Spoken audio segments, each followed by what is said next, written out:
नमस्कार, मैं ऋचा भाटी आप सभी का स्वागत करती हूँ आरोग्य में। दोस्तों, हमारा आज का ये खास एपिसोड टोटली डेडिकेटेड है सभी महिलाओं को, क्योंकि आज हम इस एपिसोड में बात करने वाले हैं यौन संबंधी समस्याओं के बारे में। दोस्तों, हम आज भी ऐसे समाज में रह रहे हैं जहां पर कई जगहों पर स्त्री को अपनी पहचान, अपने दर्जे और अपने आत्मसम्मान के लिए एक लंबी लड़ाई लड़नी पड़ती है। वहीं अगर बात की जाए यौन संबंधी समस्याओं की, तो ये लड़ाई और ज्यादा लंबी हो जाती है। कई जगहों पर महिलाएं इन सभी समस्याओं के बारे में अपने पति तक से बात करने में शर्म महसूस करती हैं, पर ये बिल्कुल गलत है, क्योंकि आज के टाइम में हम जिस जनरेशन में जी रहे हैं, हम जिस तरह का लाइफस्टाइल जी रहे हैं, वहां पर हमारे शरीर का स्वस्थ होना बहुत जरूरी है। और इन सभी समस्याओं के कारण एक महिला को तलाक और बहिष्कार जैसी समस्याओं का भी सामना करना पड़ता है। तो दोस्तों, क्यों शर्म महसूस करें जब बात हो शरीर की। तो आइए आज के एपिसोड की शुरुआत करते हैं। इन सारे सवालों के जवाब लेते हैं विश्वविख्यात डॉक्टर वैद्य दीपक कुमार जी से। तो बिना देर के एपिसोड की शुरुआत करते हैं। वैद्य जी, आपका बहुत बहुत स्वागत है आरोग्य में। नमस्कार वैद्य जी, आज का हमारा एपिसोड जो है वो डेडिकेटेड है सभी महिलाओं को, क्योंकि आज हम फीमेल सेक्स वेलनेस के बारे में बात करने वाले हैं। तो आजकल कहीं ना कहीं बहुत ही आम देखा जा रहा है कि जो सेक्स से जुड़ी प्रॉब्लम्स है वो एक महिला भी सफ़र कर रही है। उसका जो इंटरेस्ट है वो सेक्स में कहीं ना कहीं कम होता जा रहा है। जब भी सेक्स की बात आती है तो चिड़चिड़ापन, गुस्सा, ये सब होने लगता है। तो ऐसा क्यों होता है और क्या इसका कारण है, किस तरह से इससे निजात पाई जा सकती है? ऋचा जी, हमारा घर, हमारा परिवार, हमारा समाज, हमारा धर्म सिर्फ और सिर्फ लेडीज़ के कारण जिंदा है। और पहले हमारे समाज में नारी को पूजा जाता था, क्योंकि वो हमारा वंश बढ़ाती है, हमारे वंश को आगे ले जाती है। संस्कार बच्चों को सिर्फ और सिर्फ माँ ही देती है सबसे पहले, और माँ ही बच्चों की गुरु होती है।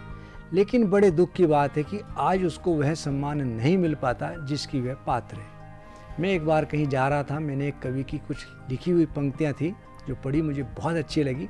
मैं आज आपसे शेयर करता हूँ।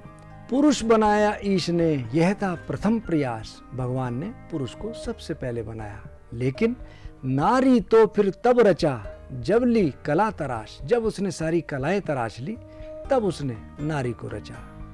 और नारी के लिए मैं इतना कहूँगा, नारी इस संसार में जस थैली की चाय, गरम नीर में तब पड़े, निजबल तभी बताए। यानी कि नारी उस थैली में बंद चाय की तरह है, जब वह गर्म पानी में पड़ती है अपना रंग दिखाती है। यानी कि जब हमारे घर पे कोई आपत्ति आने लगे तो सबसे पहले नारी ही आगे आकर उसको सहन करती है। बच्चा हो, पति हो, भाई हो, देवर हो, सास ससुर हो, सबकी ध्यान नारी ही करती है। नारी पूरे घर पे इतना ध्यान देने के बाद अपनी शक्ति खोने लगती है। ऐसे बहुत से कारण हैं जिसके कारण वह अशक्ति को जल्दी से ग्रहण करती है, उसकी शक्ति दोबारा से गेन नहीं हो पाती, और यौन संबंधों को लेकर अक्सर घर में दरार पड़ने लगती है। वैसे तो यौन शक्ति का जब ह्रास होने लगता है, इसके कई कारण हैं, जैसे बहुत ज़्यादा काम करना, अपने शरीर का ध्यान न देना, प्रॉपर आराम न मिल पाना, इत्यादि कारण हैं। और जब इस प्रकार की दिक्कत होती है तो अक्सर कमजोरी आने लगती है, हर प्रकार की इच्छाओं में कमी आने लगती है। बहुत बहुत शुक्रिया वैद्य जी। इससे पहले कि मैं अगला सवाल करूं, मैं सारी महिलाओं से ये कहना चाहूंगी कि आज आपके पास मौका है। अगर यौन संबंधी समस्या से जुड़ा कोई भी आपका सवाल है जो आप आज तक किसी से शेयर नहीं कर पाई, तो आप इन नंबर्स पे कॉल करके वैद्य जी से डायरेक्ट बातचीत कर सकती हैं। आपकी समस्या का समाधान जरूर मिलेगा और आपका शारीरिक रूप से स्वस्थ रहना बहुत जरूरी है। और इसी के साथ बाकी दर्शकों से भी यही कहना चाहूंगी, अगर आपका किसी भी बीमारी से जुड़ा कोई सवाल है तो इन नंबर्स पे आप कॉल कर सकते हैं। और अगर आप घर बैठे बैठे किसी भी बीमारी का इलाज चाहते हैं तो आप वीडियो कॉल भी कर सकते हैं इन्हीं नंबर्स पर, लेकिन उसके लिए पहले आपको अपॉइंटमेंट लेना होगा। और आदर्श आयुर्वेदिक फार्मेसी की डिस्ट्रीब्यूटरशिप और एजेंसी लेने के लिए भी आप सेम नंबर्स पे कॉल कर सकते हैं। अगर फिर भी आपको अनकंफर्टेबल लगता है तो आप अपने सवाल हमें समस्त सोशल मीडिया के जरिए भी भेज सकते हैं। फेसबुक है, ट्विटर है, इंस्टाग्राम है, सारी डिटेल्स आपके सामने है स्क्रीन पर। तो वह जी आज हम फीमेल सेक्स वेलनेस की बात करें। मेरा अगला सवाल आपसे ये है, फीमेल सेक्सुअल डिसफंक्शन जो है आजकल बहुत ही कॉमन देखा गया है महिलाओं में, इसका क्या कारण है और क्या क्या इससे प्रॉब्लम्स हो सकती हैं, क्यों ये होता है, कैसे इससे निजात पाई जा सकती है? ऋचा जी, आज के समय में लेडीज़ के अंदर कुछ बीमारी हैं जो बहुत ज़्यादा कॉमन है। उनमें से एक बीमारी है पीसीओडी की, पॉलीसिस्टिक ओवरी डिजीज़, जिसके कारण हमारी ओवरी में अंडे की गांठें बन जाती हैं और पीरियड्स के समय महिलाओं को बहुत पेन होता है और कब्ज़ इत्यादि होना, मुंह पर मुहासे होना, काम में मन न लगना, चिड़चिड़ापन होना इत्यादि इसके साइड इफ़ेक्ट्स देखे जाते हैं और साथ में कंसीव ना हो पाना इसका मुख्य कारण है। दूसरा, महिलाओं में कई बार पीरियड्स बहुत ज़्यादा होता है और वो खाने पीने का ध्यान नहीं देती या व्रत इत्यादि बहुत ज़्यादा रखती हैं। उनके अंदर हीमोग्लोबिन की कमी देखी जाती है, जिसके कारण उनके अंदर कमजोरी आने लगती है। और आजकल एक बीमारी है थायराइड, जिसको अवटु ग्रंथि भी कहते हैं। ये दो तरह की है, एक हाइपो और दूसरा हाइपर। इसमें एक में वजन बढ़ता है, एक में वजन घटता है। अक्सर पीरियड डिस्टर्बेंस हो जाते हैं, कंसीव नहीं होता, कंसीव हो तो मिसकैरेज होने के चांस रहते हैं, मिसकैरेज ना हो तो बच्चे विकलांग होने के चांस रहते हैं, बाल बहुत ज़्यादा झड़ने लगते हैं, गायनिक ट्रबल बन जाती है, शरीर में सूजन आ जाती है। इसके कारण भी इस प्रकार की दिक्कत देखी जाती है। और दूसरा, स्ट्रेस। महिलाओं में आज के समय में तनाव बहुत ज़्यादा देखा जाता है। घर की जिम्मेदारी हो, ऑफिस की जिम्मेदारी हो, अपने मायके की दिक्कत हो, किसी ना किसी तनाव के कारण महिलाएं कई बार शेयर नहीं करती, घुट के रहने लगती हैं, तब भी इस प्रकार की दिक्कत आती है। और एक बीमारी आज के समय में मोर देन 80% महिलाओं में है, जिसको कहते हैं प्रदर, इंग्लिश में कहते हैं ल्यूकोरिया। और इस बीमारी में धीरे धीरे हमारी हड्डियां कमज़ोर पड़ने लगती हैं। योनि से कोई सा भी निकला हुआ अप्राकृतिक स्राव को हम प्रदर कहते हैं। ये कई प्रकार का है, रक्त प्रदर है, श्वेत प्रदर है, पीत प्रदर है, नील प्रदर है। इन सभी में हमारी धातु क्षीण होने लगती है, जिसके कारण हमारे कमर में दर्द होना, हाथ पैरों में टूटन होना, मसल्स बहुत वीक पड़ जाना, चेहरा निस्तेज होना। जैसे आपने देखा होगा, दूध, दूध से दही, दही से मट्ठा, मट्ठे से मक्खन, मक्खन से घी, घी हमारे दूध का सार है। इसी प्रकार महिलाओं में भी हमारे शरीर की एक चेन है, रस, रक्त, मांस, मेद, अस्थि, मज्जा, आदमी में शुक्र, औरत में रज, इसका निर्माण होता है। और हमारे शरीर से जब कोई भी धातु क्षय होने लगती है, हमारा शरीर निस्तेज होने लगता है, आलस्य बढ़ने लगता है, शरीर टूटने लगता है, पिंडलियाँ टूटने लगती हैं, कमर में बहुत ज़्यादा दर्द होने लगता है।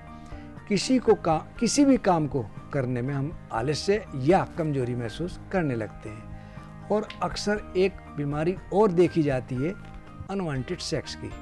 कई बार लेडीज़ बहुत ज़्यादा थक जाए, उसका पार्टनर उसको सेक्स की बहुत ज़्यादा डिज़ायरनेस करे, उसकी हिम्मत या इच्छा नहीं होती, या कोई उसको बीमारी, कोई परेशानी हो, वो तैयार नहीं हो पाती, पति उसके साथ ज़बरदस्ती सहवास करे, संभोग करे, तो धीरे धीरे संभोग से, रिलेशन से उसका मन हटने लगता है। और एक कुछ लोगों में बहुत ज़्यादा गंदी बात होती है कि अननेचुरल सेक्स लेडीज़ के साथ करते हैं, जो कि बहुत गलत है। लेडीज़ सिर्फ और सिर्फ संभोग में ही संतुष्ट होती है। उसके साथ दूसरा प्रकार का सेक्स किया जाए तो वह धीरे धीरे इस प्रकार के सेक्स से मन उसका हटने लगता है। कुछ पुरुषों में एक बीमारी होती है जल्दी डिस्चार्ज होने की, अर्ली डिस्चार्ज। और जब वे संभोग के लिए तैयार होने लगते हैं और आदमी जल्दी डिस्चार्ज हो जाए, औरत डिस्चार्ज ना हो पाए, तब भी उसका मन इस प्रकार बीमारी से हटने लगता है। कुछ लेडीज़ में गायनिक ट्रबल होती हैं, जैसे ल्यूकोरिया मैंने बताया, या कोई इन्फेक्शन बताया, ईस्ट इन्फेक्शन बताया, किसी भी प्रकार की दिक्कत हो या इचिंग हो या सेक्स करने में उसको दर्द महसूस होता हो, तब भी धीरे धीरे उसके यौन क्षमता में कमी आने लगती है और उसके हार्मोन्स डिसबैलेंस हो जाएं, तब भी वह परेशान होती है और काम में मन नहीं लगता। इस प्रकार के काम से वो बचती है। और बहुत सी लड़कियों को बहुत कम उम्र में ज्ञान मिल जाता है और वह मास्टरबेशन या हस्तमैथुन बहुत ज़्यादा करती हैं, जिसके कारण उनकी यौन क्षमता धीरे धीरे कम होने लगती है, डिजायरनेस कम हो जाती है। और ये जब प्रक्रिया बहुत लंबे समय चले तो हमारा शरीर निस्तेज होने लगता है और कुछ बीमारी हैं सेक्सुअल ट्रांसमिटेड डिजीज जैसे कि हर्पीस है, गोनोरिया है, और कई बार लेडीज़ किसी पार्टनर के कारण इस बीमारी से ग्रसित हो जाए और ग्रसित होने के बाद उनको इस बीमारी से निजात नहीं मिल पाती और रिलेशन बनाने में बहुत कष्ट महसूस होता है। दाने इत्यादि होने लगते हैं गुप्तांग में, जिसके कारण उसका मन इस बीमारी से या यौन क्षमता कमी आने के कारण इन चीज़ों से वो बचने लगती है। दूसरा, आज के समय में लड़कियां भी काफ़ी जिम जाने लगी हैं और वहाँ से ये आर्टिफिशियल फूड सप्लीमेंट लेते हैं, जिसके कारण हमारी बॉडी के हार्मोन्स बहुत ज़्यादा चेंज हो रहे हैं और इस प्रकार चेंज होने से उनका मन यौन क्षमता से हटने लगता है, यौन क्षमता उनकी कम होने लगती है, जरा सा काम करने पे हाँफने लगती है। और सबसे बड़ी बीमारी हमारे देश में जो आ गई, जंक फूड की। इस जंक फूड के कारण हमारे शरीर खोखले होते जा रहे हैं। जंक फूड में बहुत ज़्यादा मिर्च मसाले, खटाई, सिरका इत्यादि प्रयोग होता है। शरीर में शुरू में उत्तेजना बढ़ती है, लिकोरिया इत्यादि महिलाओं में और पुरुष में प्रमेह इत्यादि की बीमारी डेवलप होती है। तब भी यौन क्षमता का ह्रास होने लगता है। इसी प्रकार एडिक्शन, आज के समय में देख रहा हूँ कि लड़कियाँ भी, औरतें भी, लेडीज़ बहुत ज़्यादा नशा करने लगी हैं। सिगरेट हो, शराब हो या किसी अन्य प्रकार का नशा हो, जब करते हैं तो नशा नाश की निशानी है। इसके लिए मैं अक्सर एक बात कहता हूँ, जाके मुख मदिरा लगे मत वाला कर दे, तन मन धन सब कर्म सुख नारायण हरि ले। तो जब हम किसी भी प्रकार का नशा करते हैं तो हमारा तन हो, मन हो, धन हो, ये तो नारायण हरि लेते हैं और हमको शरीर खोखला मिल जाता है। शरीर खोखला हो जाता है, कुछ भी हमको लाभ नहीं होता। कुछ समय के लिए हम मतवाले हो जाते हैं, लेकिन उससे किसी प्रकार का कोई फायदा नहीं होता। अक्सर पार्टनर के साथ ईगो प्रॉब्लम बहुत ज़्यादा होती है, जो आज के समय में बड़े शहरों में बहुत देखी जा रही है। लेडीज़ भी कमा रही हैं, जेंट्स भी कमा रहे हैं और ईगो के कारण कई बार इनमें आपस में बहस या लड़ाई बहुत ज़्यादा होती है। पुराने समय में जब पति पत्नी में लड़ाई होती थी तो आपस में रिलेशन करने के बाद उनकी ये लड़ाई ख़त्म हो जाती थी, मूड चेंज हो जाता था, मूड स्विंग हो जाता था। लेकिन अब ईगो के कारण बहुत ज़्यादा दिक्कत देखी जा रही है। एक बीमारी है ओसीडी, लेडीज़ हो या जेंट्स हो, अक्सर ये आजकल देखी जा रही है। कई बार कोई पार्टनर यौन संबंध बनाने का बड़ा शक होता है, लेकिन दूसरा पार्टनर किसी न किसी काम में बिना मतलब, चाहे वो सफाई का हो, किसी भी काम में इन्वॉल्व होने लगता है। लड़ाई झगड़े का एक मुख्य कारण ये भी है। और जब वह क्षण बीत जाते हैं तब आपस में संबंध धीरे धीरे धीरे कम होने लगते हैं। तो मैं इतना ही कहूँगा कि ये मुख्य कारण है जिसके कारण हमारी यौन क्षमता का ह्रास हो रहा है और हम अपने स्वर्णिम पल भूलते जा रहे हैं। एक और सबसे बड़ा कारण है, अब शादियां बहुत ज़्यादा लेट होने लगी। अपने कैरियर के प्रति, काम के प्रति हम लोग इतने इन्वॉल्व हो गए कि हम अपना रात में आते आते इतना थक जाते हैं कि इस चीज़ से बचने की कोशिश करते हैं, तब भी इस प्रकार की दिक्कत होती है। बहुत बहुत शुक्रिया वैद जी। और इसी के साथ दर्शकों को भी यही कहना चाहूँगी, इससे जुड़ा कोई भी सवाल है तो आप इन नंबर्स पे कॉल कर सकते हैं जो लगातार आपकी टीवी स्क्रीन पर फ्लैश हो रही हैं, और वीडियो कॉल के लिए आपको इन्हीं नंबर्स पर अपॉइंटमेंट लेना होगा। और साथ ही अगर आप आदर्श आयुर्वेदिक फार्मेसी की डिस्ट्रीब्यूटरशिप चाहते हैं, एजेंसी चाहते हैं, तो भी आप इन नंबर्स पर कॉल कर सकते हैं। वैद जी, पीसीओडी, लिकोरिया जैसी तो बहुत ही कॉमन प्रॉब्लम्स है आज के टाइम में, और इसके बहुत सारे कारण भी आपने बताए, लेकिन उसी के साथ एक हार्मोनल डिसबैलेंस की भी समस्या है जो बहुत कॉमन है। तो इसे बैलेंस कैसे किया जाए? ऋचा जी, बहुत अच्छा प्रश्न किया आपने।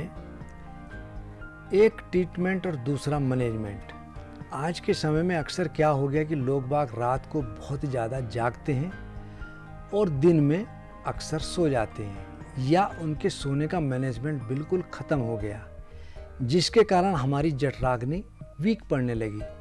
जठराग्नि वीक होगी तो जो भी हम खाएंगे पिएंगे वह हमारे शरीर में प्रॉपर नहीं लगता, और हमारी नींद जब तक पूरी नहीं होगी हमारे शरीर में एनर्जी दोबारा से नहीं आती।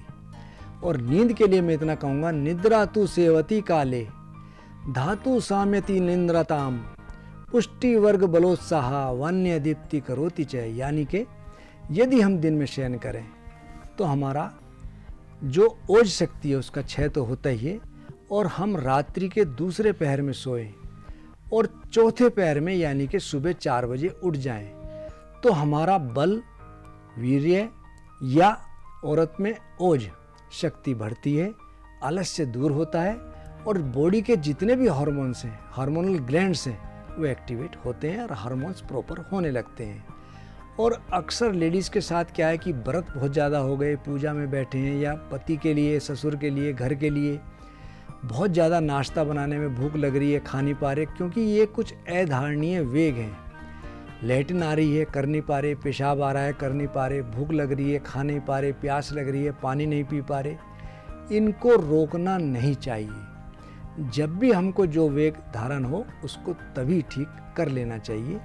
और अक्सर हम अपने बच्चों के लिए या अपने घर के लिए रसोई में इतना इन्वॉल्व हो जाते हैं कि कई बार अपने वेग को रोकने से हमारी अग्नि मंद पड़ने लगती है।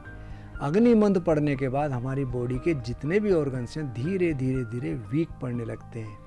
इसीलिए कहा है कि हमको खाना पीना अपना बहुत बैलेंस करना चाहिए। हमको खट्टा, तला हुआ, मिर्च मसाले तो त्यागने ही चाहिए। पौष्टिक भोजन लेना चाहिए। खाने में हम जितना पौष्टिक भोजन लें, प्रोटीन लें, हमारे शरीर के लिए उतना ही अच्छा। मिर्च मसाले, खटाई छोड़ करके यदि हम लाल मिर्च अपनी दाल में डालें, दाल का सेवन ज़्यादा करें। स्वस्थ रहने के लिए कहा भी है, दूध, दही, अरु साग, फल, दलिया, खिचड़ी, खीर, गाजर हलवा, घृत, शहद रखे स्वस्थ शरीर। हमको अपना खाना पीना बहुत बैलेंस रखना चाहिए। लेडीज़ को मैं अक्सर कहता हूँ कि फल, फलों का रस, सब्जी, सब्जियों का सूप हमको ज़्यादा से ज़्यादा सेवन करना चाहिए। अक्सर लेडीज़ थोड़ी थोड़ी देर बाद चाय का बहुत ज़्यादा सेवन करती हैं, जिससे हमारे शरीर में अग्नि मंद पड़ने लगती है और आंतों के अंदर मैल जम करके आंतों के फंक्शन वीक पड़ने लगते हैं। तो चाय इत्यादि का सेवन, कॉफ़ी का सेवन हमको कम से कम करना चाहिए। दिन में 1 या 2 से ज़्यादा चाय नहीं सेवन करनी चाहिए। कुछ लेडीज़ अचार या खटाई का बहुत ज़्यादा प्रयोग करती हैं, उनको भी इन चीज़ों से बचना चाहिए, क्योंकि हमारे यहाँ कहा भी है पथ्ये सति गदार्तस्य किमौषधि निषेवण, पथ्येस्ति गदार्तस्य किमौषधि निषेवण। यानी कि यदि बीमारी है तो हमको परहेज जरूर करना चाहिए। कुछ बीमारियां ऐसी हैं जो परहेज से ही बिना औषधि के ठीक हम हो सकते हैं। जैसे किसी को साधारण ज्वर हुआ हो, पानी का अधिक सेवन करे, या किसी के पेशाब में इन्फेक्शन हुआ, पानी का अधिक सेवन करे, तो इस प्रकार की बीमारी दूर हो जाती है। साथ में यदि वह औषधि का सेवन कर रहा है तो उसको परहेज जरूर करना चाहिए। यदि वह परहेज नहीं करता तो उसकी बीमारी जाने में थोड़ा समय लग जाता है, और ठीक होने के बाद भी हमको परहेज धीरे धीरे ही खोलना चाहिए। और यदि कोई व्यक्ति ये सोचता है कि मैं औषधि कर रहा हूँ तो मुझे परहेज की क्या ज़रूरत, वह गलत बात है। उसको रोग बढ़ने के चांस रहते हैं। तो परहेज हमारे लिए परम नितांत आवश्यक है। जिस कारण से हमारी बीमारी बनती है, यदि हम उस कारण का निवारण करेंगे तो हमारे शरीर में बीमारी का प्रवेश नहीं होगा। और जितना सात्विक जीवन हम जिएंगे, पानी इत्यादि ज़्यादा लेंगे, हमारे शरीर में टॉक्सिन्स उतने ही पास आउट होंगे और हमारे को कोई बीमारी नहीं सताएगी। बहुत बहुत शुक्रिया वैद्य जी सारी जानकारी के लिए। लेकिन अब मेरा सवाल आपसे ये है कि आदर्श आयुर्वेदिक फार्मेसी में ऐसी कौन सी चमत्कारी औषधि है जो महिलाओं की यौन संबंधी समस्याओं का समाधान कर सकती है? ऋचा जी, हम अपनी फार्मेसी में मुख्यतः 3 दवाई बनाते हैं लेडीज़ के लिए, जो कि चमत्कार से कम नहीं है। और रत्न गर्भा तो एक ऐसी दवा है जो हफ्ते भर के अंदर लेडीज़ को अपना असर दे देती है। चाहे उसको किसी भी प्रकार का प्रदर हो या हार्मोनल डिसबैलेंस हो, यौन क्षमता का बहुत ज़्यादा ह्रास हो गया हो, कमर में दर्द रहता हो, मांसपेशियों में बहुत दर्द रहता हो, इसका मुख्य घटक शिलाजीत है।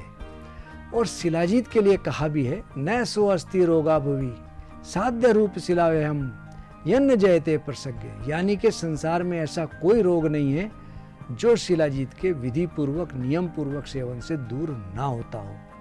और दूसरा इसके लिए कहा भी है, रसोपरक सुतेंद्र रत्न लहुषु ये गुणा वासंती ते शिलाघातो जरा मृत्यु जिघीषया।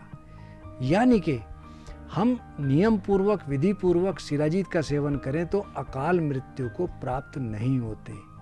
और रस रक्त मांस मेद अस्थि मज्जा, आदमी में शुक्र, औरत में रज, इसका निर्माण होता है और रज तक शिलाजीत का प्रॉपर फंक्शन असर है। और कोई भी पुरुष हो, स्त्री हो, सगर्भा हो, प्रसूता हो, कोई भी स्त्री इसको बिल्कुल निसंकोच सेवन विधि पूर्वक दूध के साथ सेवन कर सकती है। और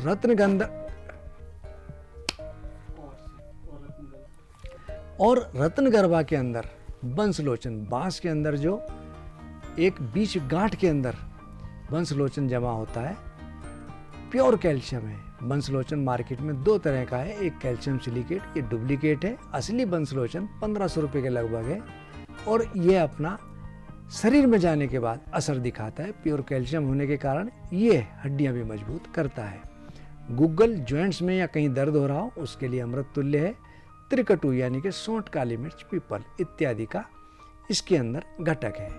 और दूसरा कामनी मुंडन रस, पहले लोग तांबे के बर्तन में पानी पीते थे, उसके सेवन से हमारे शरीर से टॉक्सिन्स निकलते हैं, इम्यूनिटी पावर बढ़ती है। गंधक पारा यानी कि कजली, अभरक, लोहा, ये प्योर आयरन है। जो लेडीज में खून की कमी हो जाती है उसको इसके सेवन से बहुत लाभ मिलता है।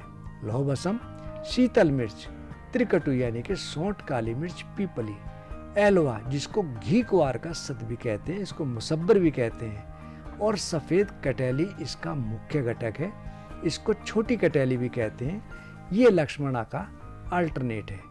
लक्ष्मणा बूटी कैसा भी बंध्या स्त्री हो, बांझ स्त्री हो, उसको बच्चा ना होता हो, लक्ष्मणा के सेवन से उसको पुत्र रत्न की, बच्चे की प्राप्ति होती है। ये इसके मुख्य घटक है। तीसरा प्रदर रिपु। प्रदर रिपु यदि किसी प्रकार की महिला को किसी भी प्रकार से प्रदर बहुत कम होता हो या बहुत ज़्यादा होता हो, उसके अंदर ताल मखाना, गोखरू, कमलगट्टा, काली मूसली, बिदारी कंद, कलौंजी, मुलहटी, खरेटी जिसको बला भी कहते हैं, गंगेरन, सिंगाड़ा इत्यादि से ये निर्मित है। और यौन अंगों का विकास करती है। गायनिक पार्ट में कोई इन्फेक्शन हो उसको ये दूर करती है। मैं मोस्टली इन 3 दवाइयों का लेडीज़ को सेवन कराता हूँ। और कभी कभी हमारा मूड बहुत ज़्यादा डिस्टर्ब हो जाता है। लेडीज़ अक्सर जब यौन क्षमता उसकी हास होने लगती है, संबंध बनाने के समय उसके शरीर में बहुत थकावट होने लगे, तो उसके लिए हम एक चाय बनाते हैं, एनर्जिक चाय। इसके सेवन से शरीर में एनर्जी आने लगती है, धीरे धीरे कमजोरी दूर होती है। और पूरे दिन काम के बाद जब बहुत ज़्यादा टेंशन हो जाए, तनाव हो जाए या काम करने का मन ना करे, तो हम एक चाय बनाते हैं रिलैक्सिंग टी, जिसके सेवन से दिमाग एकदम रिलैक्स होने लगता है। और मैंने एक बात पहले भी कही है, अब भी फिर कहता हूँ कि हमारे यहाँ एक रसायन बनता है जिसका नाम है रसायन प्राश। ये रसायन नहीं, महारसायन है। इसका सेवन जरूर करना चाहिए। इसके सेवन से हम खोई हुई शक्ति को प्राप्त करने लगते हैं। और यदि कोई डायबिटिक है तो इसका सेवन ना करे, इसकी जगह YH का सेवन करें। YH के अंदर रेहान जिसको तुलसी के बीज भी कहते हैं, सालम पंजा, मेथी, शिलाजीत इत्यादि बहुत बहुमूल्य जड़ी बूटी हैं। लेकिन ये कड़वी नहीं है, क्योंकि मेथी, शिलाजीत कड़वे होते हैं। इसमें कड़वापन दूर करने के लिए हम स्टीविया का प्रयोग करते हैं, जिससे खाने में इसका बड़ा अच्छा स्वाद है। और पेट साफ करने के लिए इसबगोल की भूसी और त्रिफला इसका घटक है। इसके सेवन से हमारा शरीर तो प्रफुल्लित रहता ही है, शरीर में शक्ति तो आती है, पेट भी साफ रहता है और इसका टेस्ट भी बहुत अच्छा है। और YH यानी कि यंगस्टर के लिए इसको बनाया है। ये पुरानी खोई हुई ताकत पाने के लिए बहुत अच्छा प्रयोग है।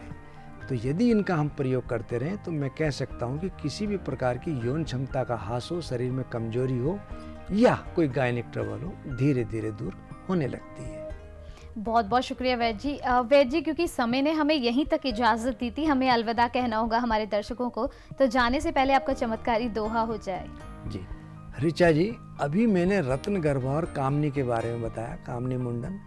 यदि कोई महिला इसको बीमारी में सेवन करे तो उसकी तो बीमारी दूर होती ही है, और यदि बिना बीमारी के भी इसको सेवन करे तो शरीर से कमजोरी दूर होती है और नियमित सेवन से किसी प्रकार की कोई बीमारी या कमजोरी नहीं सताती।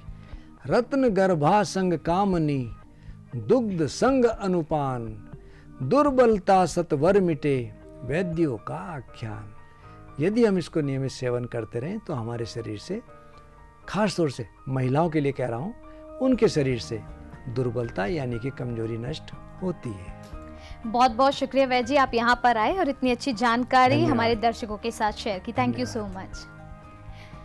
तो दोस्तों, कहते हैं कि वकील और डॉक्टर से कभी कुछ नहीं छुपाना चाहिए, तो आप अपनी शर्म छोड़ दीजिए। अगर यौन संबंधी कोई भी समस्या है तो आप उसे शेयर कर सकते हैं, वैद्य जी से डायरेक्ट बातचीत कर सकते हैं इन नंबर्स पर जो लगातार आपकी टीवी स्क्रीन पर फ्लैश हो रहे हैं। आप इन नंबर्स पे वीडियो कॉल भी कर सकते हैं। अगर आप घर से यहाँ तक नहीं आ पा रहे हैं, कोई भी कारण से आप चाहते हैं आपको घर बैठे बैठे आपकी समस्या का समाधान मिल जाए, तो आपके पास ये ऑप्शन भी बहुत अच्छा है, लेकिन इसके लिए आपको अपॉइंटमेंट लेना होगा। और साथ ही अगर आप आदर्श आयुर्वेदिक फार्मेसी की डिस्ट्रीब्यूटरशिप लेना चाहते हैं, एजेंसी लेना चाहते हैं, तो भी आप इन नंबर्स पे कॉल कर सकते हैं जो लगातार आपकी टीवी स्क्रीन पर फ्लैश हो रहे हैं।